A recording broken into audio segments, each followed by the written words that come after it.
The human zoo wasn't a uniquely modern phenomenon. In fact, the practice of exhibiting human beings as spectacles dates back to ancient civilizations, long before the rise of formal human zoos in the 19th and 20th centuries.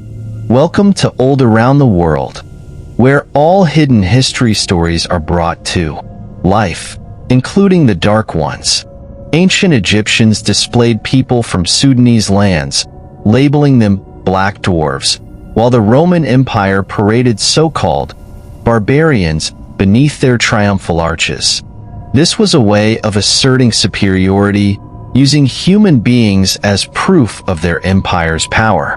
The Middle Ages also saw the rise of freak shows, where so-called monsters were exhibited for the entertainment of both commoners and aristocrats. The fascination with physical anomalies extended to the world of art, with grotesque depictions in Renaissance paintings, sculptures, and on cathedral gargoyles.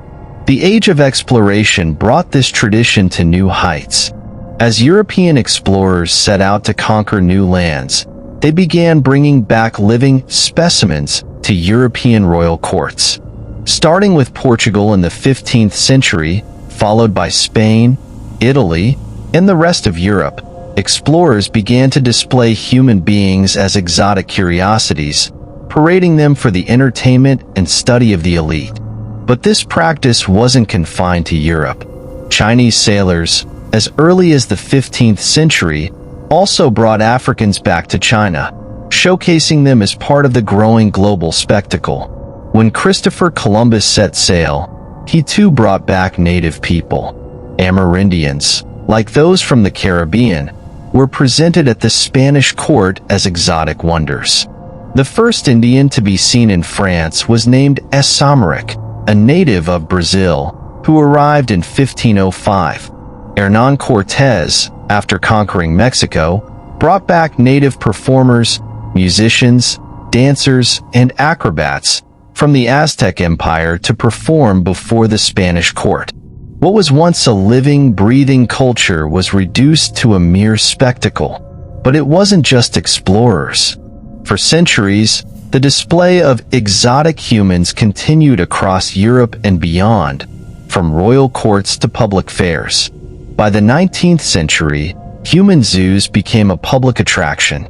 Indigenous people from Africa, Asia, and the Americas were forcibly brought to Europe, often from colonies, to be displayed as living exhibits.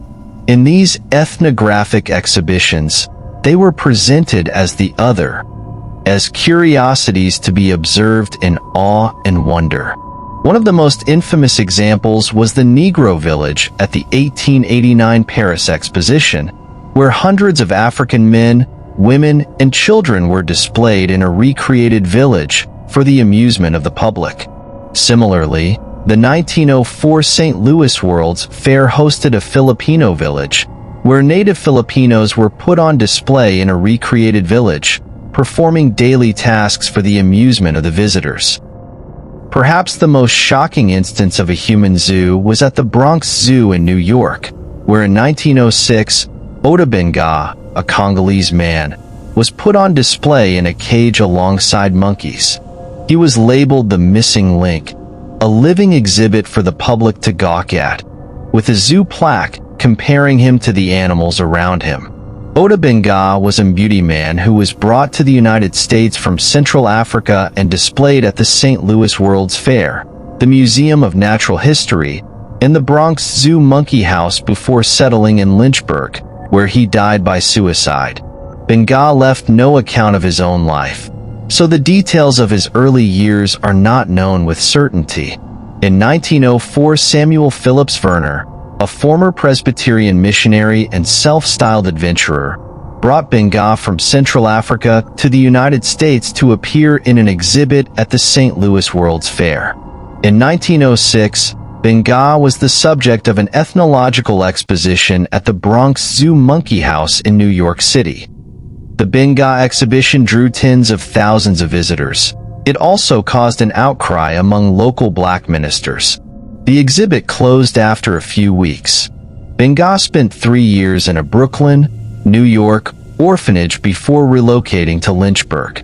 There, he attended the Virginia Theological Seminary and College and befriended the seminary's president, his wife, and their children, as well as the poet and Spencer. Benga died by suicide on March 20th, 1916. For many, Benga personifies the shameful exploitation of African people by European colonial powers, as well as the historical use of science and anthropology to support racism and ethnocentrism. This was not a distant part of history. In 1958, the Brussels World's Fair displayed Congolese people in a similar manner, with visitors from around the world taking part in the spectacle. This tradition of human zoos continued well into the 20th century, leaving a dark stain on history. But perhaps the most tragic aspect of this history is how we continue to objectify and exploit indigenous people in modern times, often through tourism and media representations. The echoes of human zoos still resonate today. It is up to us to confront this dark history, remember the lives that were destroyed, and never allow such exploitation to happen again. The past cannot be changed, but the future is in our hands. The story of human zoos is not just history. It is a reminder of what happens when we fail to see others as equals. So what can we do? We can start by questioning the narratives we've been taught, by educating ourselves about the hidden histories erased from textbooks, by supporting indigenous communities, not as spectacles, but as voices that deserve to be heard, and by speaking out whenever we see exploitation disguised as culture. If this story moved you, share it. Let others know what was done in the name of so-called progress.